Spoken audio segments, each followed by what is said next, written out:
दोस्तों, I hope you are doing well.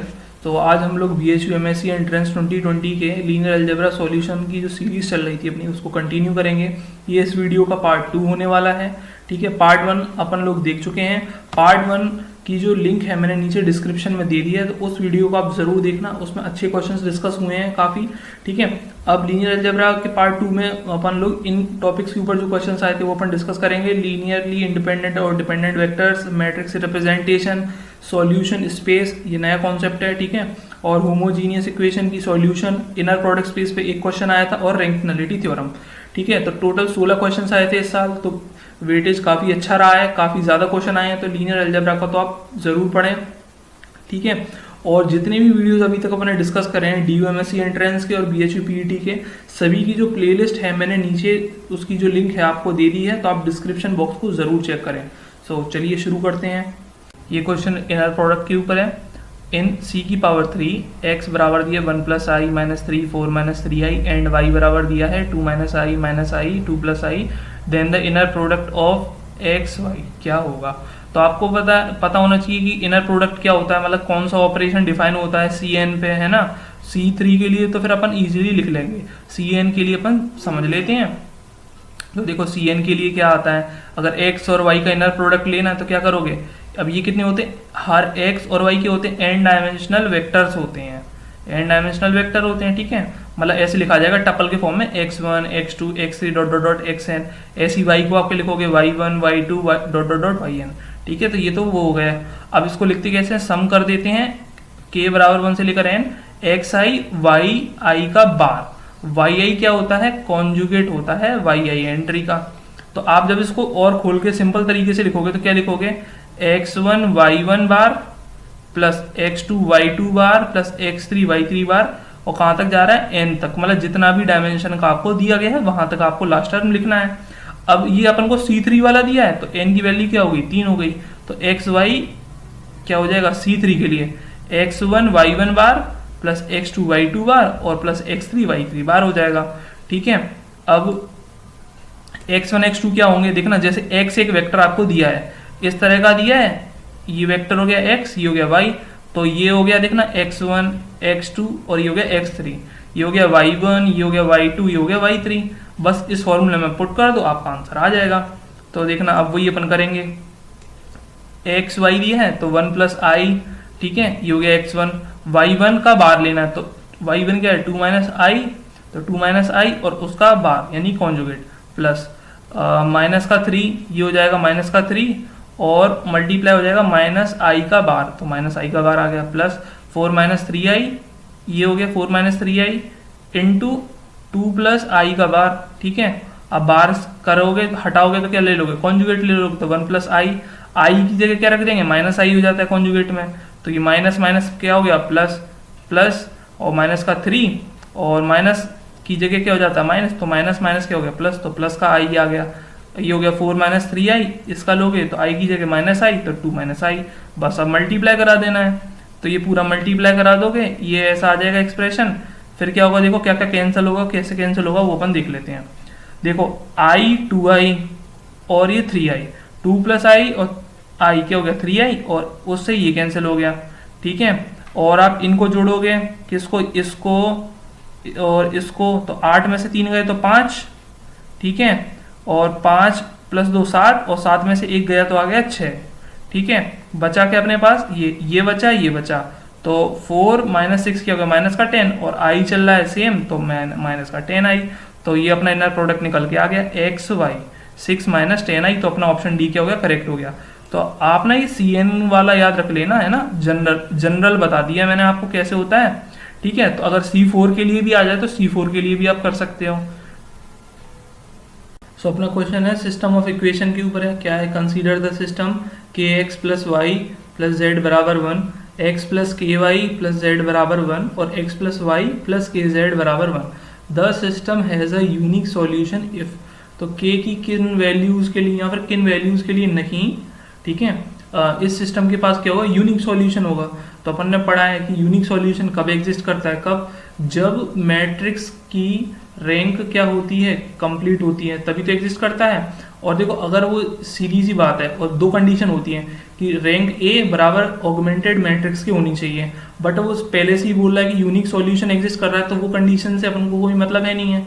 अब unique solution की कंडीशन क्या बचती है कि रैंक क्या होनी चाहिए, पूरी होनी चाहिए, मतलब रैंक कितनी होनी चाहिए, 3 ही होनी चाहिए।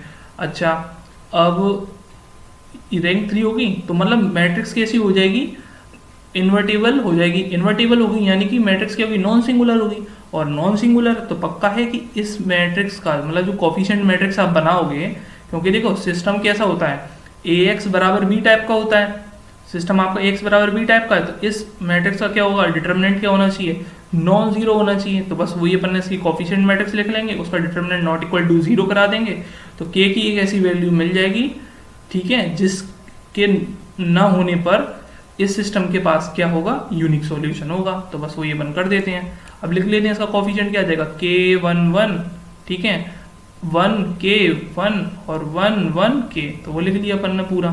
ये मैट्रिक्स का determinant not equal to zero करा दे, बस सिंपल सा है, पूरा सॉल्व कर लेंगे, ठीक है। तो ये आ जाएगा, ये सेपरेट हो जाएगा, तो के लिख दिया, तो के इंटू के स्क्वायर और माइनस का 1 तो आ गया, ठीक है। सेकंड के लिए एक्सपेंड करेंगे तो माइनस का साइन 1, ये सेपरेट बचा क्या, 1 इंटू के और माइनस का साइन आएगा, और 1 इंटू 1 क्या हो गया 1, तो के माइनस 1 आ गया, प्लस इसके लिए एक्सपेंड करेंगे तो ये खत्म हो जाएगा, तो ये हो जाएगा 1 इंटू 1 1 माइनस के, तो 1 माइनस के, पूरा सॉल्व कर लो, के क्यूब माइनस का के और माइनस का के, माइनस माइनस प्लस, और ये हो गया 1, ठीक है, और 1 इंटू 1 1 और 1 इंटू माइनस के, तो माइनस के आ गया, नॉट इक्वल टू 0, के की पावर 3, ये क्या हो गया, ये और ये मिलके हो गया माइनस का 3 के प्लस 2। अब आप क्या कर दो, ट्रायल मेथड लगा दो, जैसे 1 पुट करके दिखा, हाँ कि 0 हो रहा है, ठीक है, 1 और माइनस का 3 1, तो 2 प्लस 1 3, और 3 में से 3 गया तो 0 आ जाएगा। तो मतलब k माइनस 1 क्या हो गया, फैक्टर हो जाएगा, तो k minus 1 k minus 1 k minus 1 कर दिया, तो k स्क्वायर k माइनस 1, तो ये तो पूरा फैक्टराइजेशन है, बस बाकी तो आप कर ही लोगे। तो रूट्स क्या बन जाएंगे, k plus 2 k minus 1 not equal to 0। तो इसका मतलब ये है कि k बराबर जब प्लस 1 होगा और माइनस 2 होगा, तब इस सिस्टम के पास क्या होगा, यूनिक सॉल्यूशन पक्का एग्जिस्ट करेगा ही करेगा। बस k क्या हो, k बराबर 1 और माइनस 2 के अलावा कोई भी नंबर हो, तब इस सिस्टम के पास क्या होगा, यूनिक सॉल्यूशन एग्जिस्ट करेगा। तो ऑप्शन डी तो हो गया करेक्ट, ठीक है।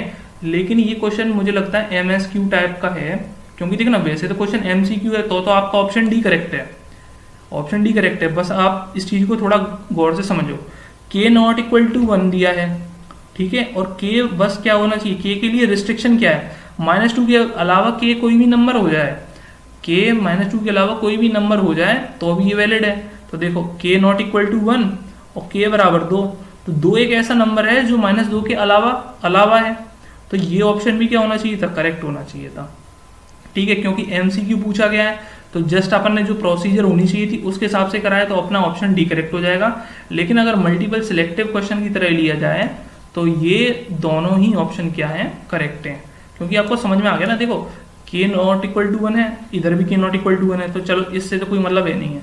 अब के बराबर 2 दे रहा है और के बराबर माइनस 2 दे रहा है, तो 2 एक ऐसा नंबर है जो कि ना तो 1 के बराबर हो रहा है ना ही माइनस 2 के बराबर हो रहा है, तो पक्का है कि के बराबर अगर आप 2 भी रख दोगे तो भी सिस्टम के पास क्या होगा, यूनिक सॉल्यूशन मिलेगा। तो ऑप्शन सी और डी क्या होंगे, करेक्ट होंगे। देखो आपको क्या दिया, टी R3 से R3 एक लीनियर ट्रांसफॉर्मेशन दिया है सच दैट टी की वैल्यू 0 0 1 पे ये आ गई, ठीक है। टी क्या दिया, 0 1 1 पे ये दिया हुआ है, टी 1 1 पे क्या दिया है, ये दिया हुआ है, तब टी की वैल्यू क्या होगी 1 0 1 पर, ठीक है। तो देखो इस तरह के क्वेश्चन में क्या करना होता है, कुछ नहीं है, ये जो वेक्टर आपको अंदर दिया है उसको इनके पहले तो लीनियर कॉम्बिनेशन में लिख लेना, किनके, ये वाले जो बेसिस वाले दिख रहे हैं आपको 0 1 1 0 0 0 1, ठीक है, और 1 1 1, और फिर क्या करोगे, जब इन पे ट्रांसफॉर्मेशन लगाओगे ना, तो जो कॉफिशिएंट्स आते हैं C1 C2 C3, क्योंकि आप इसको लीनियर कॉम्बिनेशन में लिखोगे ना, तो कुछ कॉफिशिएंट्स भी तो होंगे C1 C2 C3, तो उनकी वैल्यू आ जाती है बाहर, और ट्रांसफॉर्मेशन को ऑपरेट करा के आपको इमेज पता रहती है, तो आप लिख देते हो। कैसे करेंगे अपन देख लेते हैं, क्लियर हो जाएगा अभी। ये ट्रांसफॉर्मेशन दी है, ये सारी अपन को पता है इमेजेस क्या क्या हैं। टी को 1 0 1 करना है, तो मैंने क्या बोला कि 1 0 1 को जिसकी इमेज निकालनी है जिस पॉइंट पर, उसको लीनियर कॉम्बिनेशन में लिखो किनके, जिन वेक्टर्स की इमेज अपन को पता है, 1 1 की पता है, 0 1 1 की पता है, ये पता है, ठीक है। C1 C2 C3 आ गए क्योंकि लीनियर कॉम्बिनेशन में लिख रहे हैं। अब क्या कर लेंगे, इसका मल्टीप्लाई करा देंगे इनमें, ठीक है। देखो C आ जाएगा इधर तो C हो गया, C2 तो है ही नहीं है तो 0 हो गया, और C3 भी 0 है तो ये भी 0 हो गया, तो क्या बचा सिर्फ C1, तो C1 आ गया। अब दूसरे के लिए देखेंगे, C1 इंटू 1 तो C1 हो गया, ठीक है। C2 इंटू 1 तो C2 भी आ गया, ठीक। और C3 तो है ही नहीं है तो C2 के लिए आया और C1 के लिए आया तो C1 प्लस C2 हो गया। अच्छा, अब थर्ड वाले के लिए देखेंगे, है ना, तो C1 इंटू 1 तो C1 आ गया, ठीक है। C2 इंटू 1 क्या आ गया, C2 आ गया, और C3 इंटू 1 आ गया, C3 हो गया, ठीक है। अब आप क्या कर लो, कंपेयर कर लो, कोफिशिएंट की वैल्यू आ जाएगी आपकी, क्या आ गई, C1 बराबर क्या आ गया 1, तो 1 रख दिया।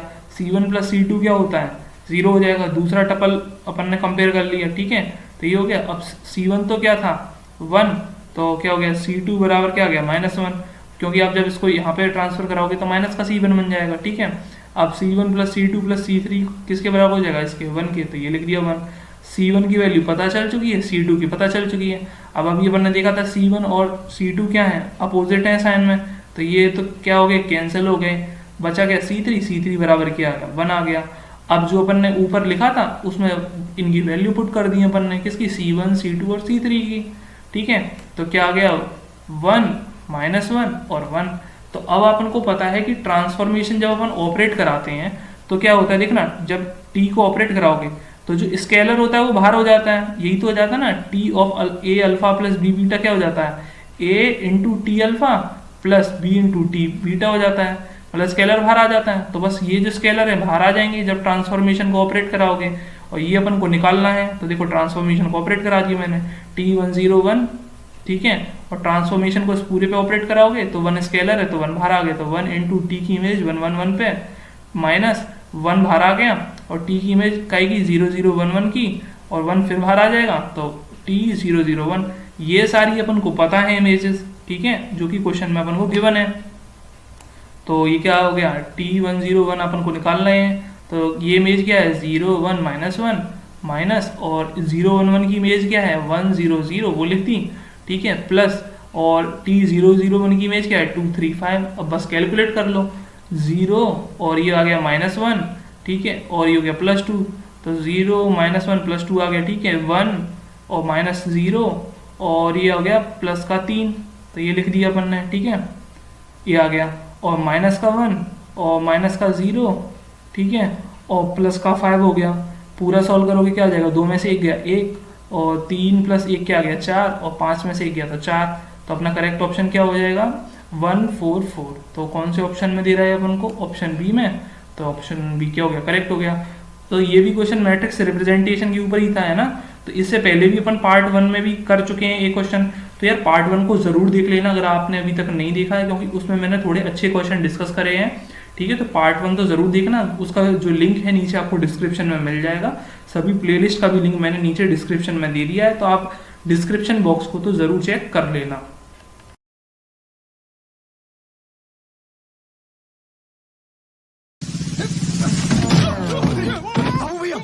बाबू भैया तुम ठीक तो? मारो छाती फोड़ रे। बाबू भैया तुम ठीक तो? मार साले का खोपड़ी तोड़, खोपड़ी।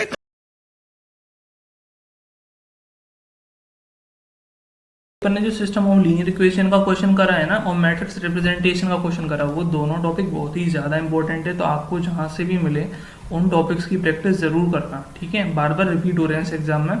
अब अपना अगला क्वेश्चन है, the dimension of the solution space of the following system of homogeneous linear equation, ठीक है।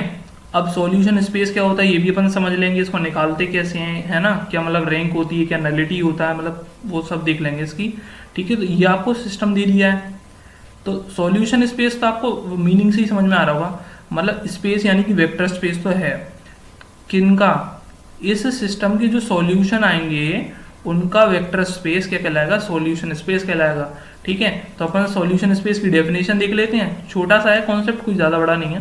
देखो अगर एक मैट्रिक्स होती है m क्रॉस n, तो आपको पता है ट्रांसफॉर्मेशन कैसी होती है, एक n डायमेंशनल वेक्टर स्पेस से लेकर m डायमेंशन पे, बहुत ही इंपॉर्टेंट पॉइंट है ये, ठीक है, बहुत काम आता है क्वेश्चंस में, याद रखना, ठीक है, तो ये तो आपको वैसे भी पता होगा, m क्रॉस n है तो जस्ट पलट जाता है ट्रांसफॉर्मेशन, n से लेकर m हो गई।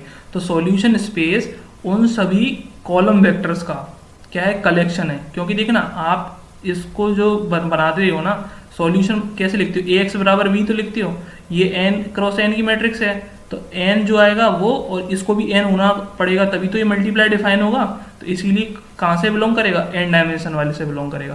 तो x बिलोंगिंग टू fn हो गया, ax बराबर b एज अ सॉल्यूशन, मतलब वो सभी x वेक्टर्स का कलेक्शन है। कौन सा, सॉल्यूशन स्पेस ऐसे x वेक्टर्स का कलेक्शन है सच दैट ax बराबर b, ये जो सिस्टम ऑफ लीनियर इक्वेशन बनता है इसके पास एक सॉल्यूशन एग्जिस्ट करेगा। ठीक है, तो आप ये कह सकते हो, अगर देखो सिस्टम होमोजीनियस हो जाता है, अभी जैसे इसकी डेफिनेशन क्या बदल जाती है, अगर b जीरो हो गया तो homogeneous, b not equal to zero तो नॉन होमोजीनियस। तो अभी अपन को जो क्वेश्चन दिया गया है वो काय का है, होमोजीनियस का, क्योंकि b पूरा जीरो है। तो क्लियर हो गया आपको, तो ये देख लो सॉल्यूशन स्पेस हो जाएगा उन सभी वेक्टर्स का जो कि क्या है, देखो n डायमेंशनल हो गया ना, तो fn फील्ड ले सकते हो कोई भी, तो ax बराबर क्या हो जाए, जीरो हो जाए एज अ सॉल्यूशन। तो ये सॉल्यूशन स्पेस हो गया किसके लिए, होमोजीनियस सिस्टम ऑफ इक्वेशन के लिए। अगर आप इसको अब जरा गौर से पढ़ोगे तो आपको ये समझ में आ रहा होगा कि देखना a तो क्या होता है, एक ऑपरेटर है, मैट्रिक्स है, ट्रांसफॉर्मेशन है, उसको x पे ऑपरेट करा रहे हो और अपन को आंसर क्या मिल रहा है, जीरो मिल रहा है, मतलब x कहाँ मैप हो रहा है, जीरो पे मैप हो रहा है। तो ये एक तरीके से कर्नल को नहीं दिखा रहा, कर्नल को ही तो दिखा रहा है कि आप वेक्टर पे ट्रांसफॉर्मेशन को ऑपरेट करा रहे हो और वो जीरो पे मैप हो रहा है। तो ऐसे वेक्टर्स का कलेक्शन हो गया क्या, सॉल्यूशन स्पेस। तो अगर होमोजीनियस सिस्टम की बात की जाए तो सॉल्यूशन स्पेस कुछ नहीं होता, मैट्रिक्स ए का कर्नल ही निकाल लेते हैं अपन। आगे समझ में, होमोजीनियस सिस्टम है तो मैट्रिक्स ए का या फिर ट्रांसफॉर्मेशन टी का जो कर्नल होता है वही क्या हो जाता है, सॉल्यूशन स्पेस हो जाता है। कहने का मतलब ये हो गया कि डायमेंशन ऑफ सॉल्यूशन स्पेस क्या हो जाएगा, नलिटी के बराबर हो जाएगा, डायमेंशन ऑफ कर्नल टी के बराबर हो जाएगा, और वो क्या होती है, नलिटी होती है। तो सॉल्यूशन स्पेस का डायमेंशन निकालना है तो नलिटी के बराबर हो जाता है, कब, जब होमोजीनियस सिस्टम ऑफ इक्वेशन लेते हैं अपन। क्लियर, तो इसको आप अच्छे से नोट कर लेना, आगे भी क्वेश्चन में आपके काम जरूर आएगा ये। अगर नॉन होमोजीनियस दे दे, ठीक है, तो ये आ गई शॉर्ट ट्रिक। अगर नॉन होमोजीनियस दे दे तो डायमेंशन ऑफ सॉल्यूशन स्पेस क्या हो जाता है, मैट्रिक्स ए की नलिटी प्लस 1 कर देना, आपका डायमेंशन ऑफ सॉल्यूशन स्पेस आ जाएगा। ठीक है, कब, जब नॉन होमोजीनियस सिस्टम हो। अब अभी अपना जो क्वेश्चन है वो काय का है, होमोजीनियस का है, तो कुछ नहीं करना, इस मैट्रिक्स निकाल लेना, इसे कोफिशिएंट मैट्रिक्स निकाल लेना, जो उसकी नलिटी होगी वही सॉल्यूशन स्पेस का क्या हो जाएगा, डायमेंशन हो जाएगा। तो अपन इस मैट्रिक्स की क्या कर देते हैं, नलिटी फाइंड कर लेते हैं, बस इतना सा है क्वेश्चन। तो बस क्या आपके कॉन्सेप्ट क्लियर होने चाहिए यार, कोई भी क्वेश्चन इतना टफ नहीं होता लीनियर अलजेब्रा का। ठीक है, और मेरी कोशिश हमेशा ही रहती है कि मैं आपको कॉन्सेप्ट पहले क्लियर करूँ, क्वेश्चन तो आराम से हो जाता है। सो देखो ए बराबर आपका ये दिया है -5 2 4 2 -8 2 4 2 -5, कुछ नहीं है। देखो क्या कर लेते हैं, R3 में चेंज कर देंगे, R1 + R3 कर देंगे। अब देखो इसको आप जोड़ोगे तो क्या आ जाएगा, -1, तो ये आ गया -1। इसको जोड़ोगे तो क्या आ जाएगा, 2 + 2 4, तो 4 हो गया। 4 और -5 तो -1 हो जाएगा, तो -1 हो गया। ठीक है, अब अपन ने देखा कि देखना ये बिल्कुल है, ये वाला और ये वाला LD हो गए कि नहीं हो गए।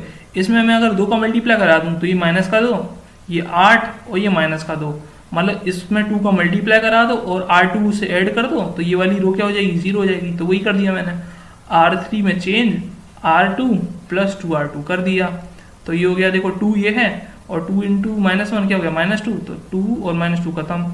ऐसे ये माइनस का 8 है, 2 × 4 8, तो 8 और -8 ये फिर 0, और ये 2 है, 2 × -1 -2 और ये खत्म, तो 0। तो R3 तो क्या होगी, 0 हो गई। ठीक है, बाकी आप चाहे सॉल्व करो चाहे नहीं करो, वो 2 नॉन जीरो ही बनी रहेंगी। तो नलिटी क्या आ गई, 1 आ गई। और अभी किसके लिए अपन ने सॉल्व करा था, होमोजीनियस के लिए। तो पक्का है कि नलिटी अगर 1 है तो यही क्या हो जाएगा, सॉल्यूशन स्पेस का क्या हो जाएगा, डायमेंशन हो जाएगा। ठीक है, ये चीज याद रखना। अगर नॉन होमोजीनियस दिया होता है और डायमेंशन ऑफ सॉल्यूशन स्पेस पूछ रहा है तो क्या करना, मैट्रिक्स की नलिटी निकाल देना और उसमें 1 और जोड़ देना, तो वो नॉन होमोजीनियस सिस्टम के लिए आ जाएगा। ठीक है, तो अपना आंसर क्या हो जाएगा, 1। सो अपना ऑप्शन बी क्या हो गया, करेक्ट हो गया। सो अपना ऑप्शन बी करेक्ट है, आंसर क्या है अपना 1। लेट ए बराबर 1 2 3 -4, ठीक है, ये मैट्रिक्स दे दी है। Then A is a root of f(x) where, तो मतलब इसमें से ये मैट्रिक्स किस फंक्शन को सेटिस्फाई कर रही है। समझना, देखो क्या बोला मैंने, फंक्शन को सेटिस्फाई कर रही है। तो आप इस लाइन से आपको याद आ जाएगी केले हैमिल्टन थ्योरम। हैमिल्टन थ्योरम क्या कहती है कि हर मैट्रिक्स अपने कैरेक्टरिस्टिक इक्वेशन को क्या करती है, सेटिस्फाई करती है। Every matrix satisfies its own characteristic equation. तो आप जब भी उसकी कैरेक्टरिस्टिक पॉलिनोमियल को निकालोगे, उसमें मैट्रिक्स को रखोगे, तो पक्का है कि वो उसको सेटिस्फाई करेगी, यानी कि 0 दे देगी आपको, है ना। तो क्या कर लेंगे अपन, इसका बस कैरेक्टरिस्टिक इक्वेशन निकाल लेंगे और वही इसका क्या हो जाएगा, आंसर हो जाएगा। ठीक है, अब देखो कैरेक्टरिस्टिक इक्वेशन निकालते कैसे हैं ये तो आपको पता ही होगा। यहाँ तो क्या कर देते, 1 माइनस लेमडा कर देते, इधर 4 माइनस लेमडा कर देते, फिर ये जो मैट्रिक्स बनती उसका डिटरमिनेंट लेते, 0 के बराबर कराते, तो भी आपका कैरेक्टरिस्टिक इक्वेशन आ जाती।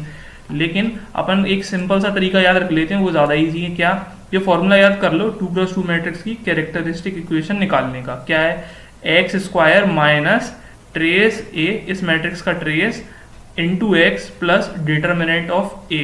ठीक है, अब ट्रेस तो आपको पता है इन दोनों को जोड़ने पर आ जाएगा, यहाँ पर -4 आएगा आई थिंक। एक मिनट, क्वेश्चन में वेरीफाई कर लूँ मैं। हाँ, -4 ही है ना। ठीक है, तो इसको आप करेक्ट कर लेना, इधर -4 होगा। तो देखना, x square minus trace of A into x plus determinant of ए।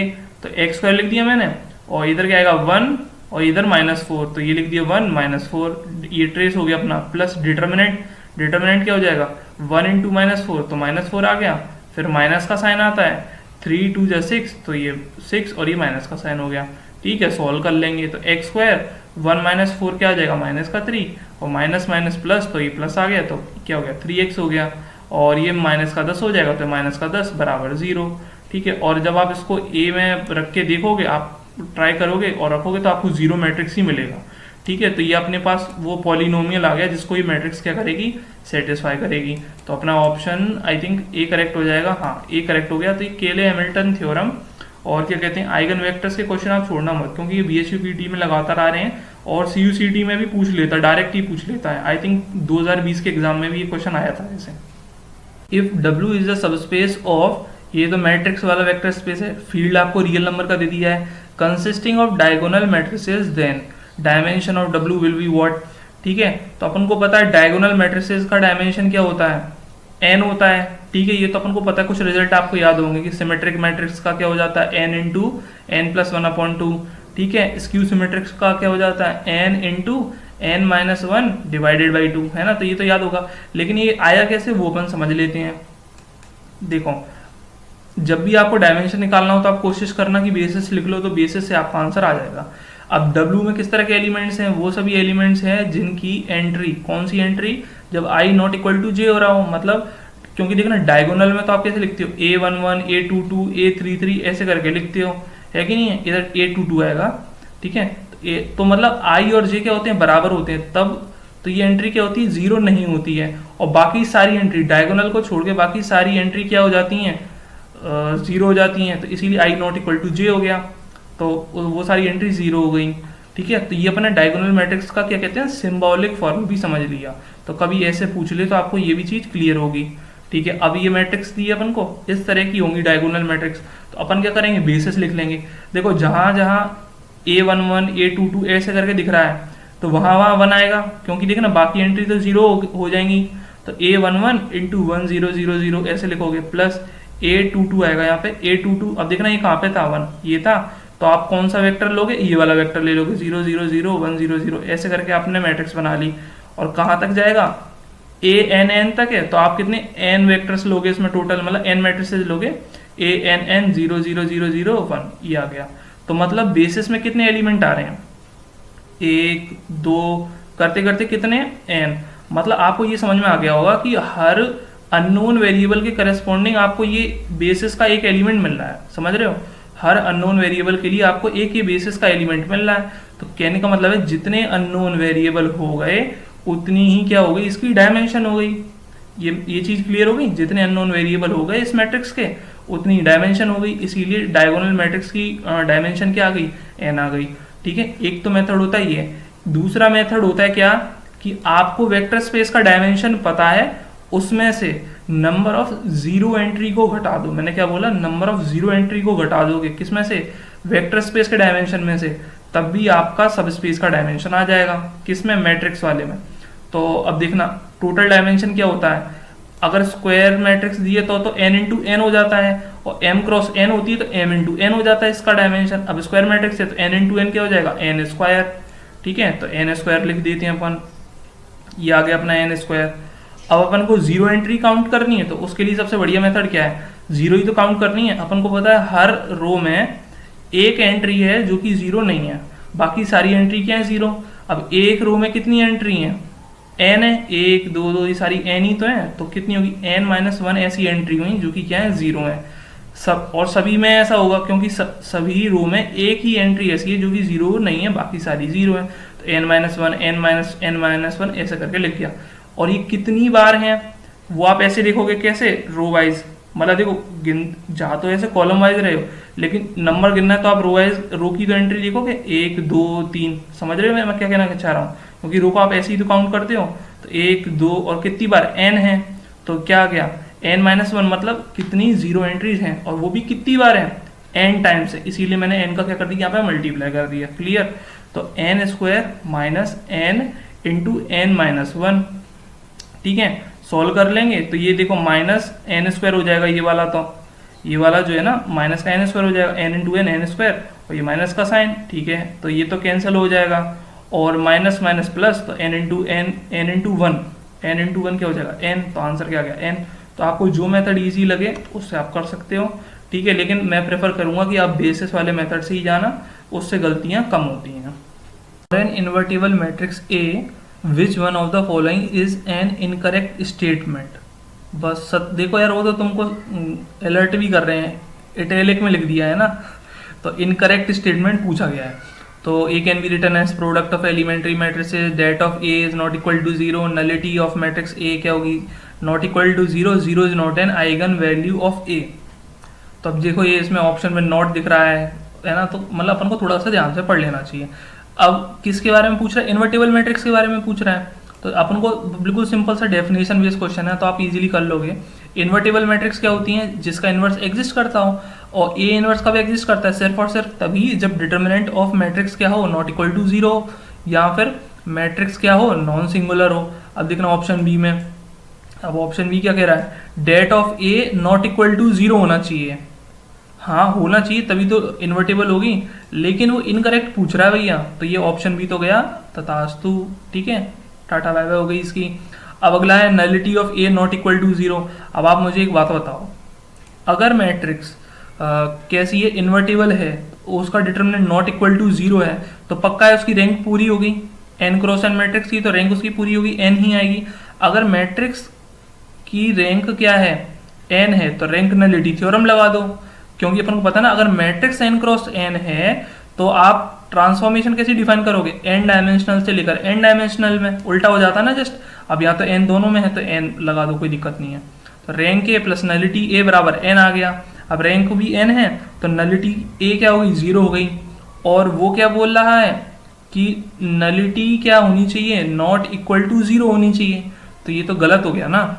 अपन ने ये दिखा दिया ना कि अगर मैट्रिक्स इन्वर्टेबल है तो उसकी जो नलिटी है वो क्या होगी, जीरो होगी। और वो अपन से क्या पूछ रहा है, गलत पूछ रहा है, तो हाँ ये गलत है, सही बात है, गलत है कि नलिटी उसकी क्या होगी, जीरो नहीं होगी, ये लिखा है इसमें, ये गलत लिखा है, तो यही पूछ रहा है, तो इसीलिए ये ऑप्शन क्या हो गया, करेक्ट हो गया। अब ऑप्शन डी को देख लेते हैं, zero is not an eigen value of A. अब अपन को पता है क्या कि मैट्रिक्स अगर कैसी है, नॉन सिंगुलर है, तो उसका डिटरमिनेंट नॉट इक्वल टू क्या होगा, जीरो होगा। और अपन को पता है डिटरमिनेंट ऑफ ए क्या होता है, प्रोडक्ट ऑफ आइगन वैल्यू, सभी जैसे lambda one, lambda two, lambda n जितनी भी होंगी उन सबको मल्टीप्लाई करा दोगे तो आपको डिटरमिनेंट मिल जाएगा मैट्रिक्स ए का। अगर एक आइगन वैल्यू भी जीरो हो गई, एक आइगन वैल्यू भी जीरो हो गई, तो बाकी सारी आइगन वैल्यू से मल्टीप्लाई कराने पर टोटल क्या आ जाएगा, जीरो आ जाएगा। तो मतलब डिटरमिनेंट ए क्या हो गया, जीरो हो गया, डिटरमिनेंट ए क्या हो गया, जीरो हो गया।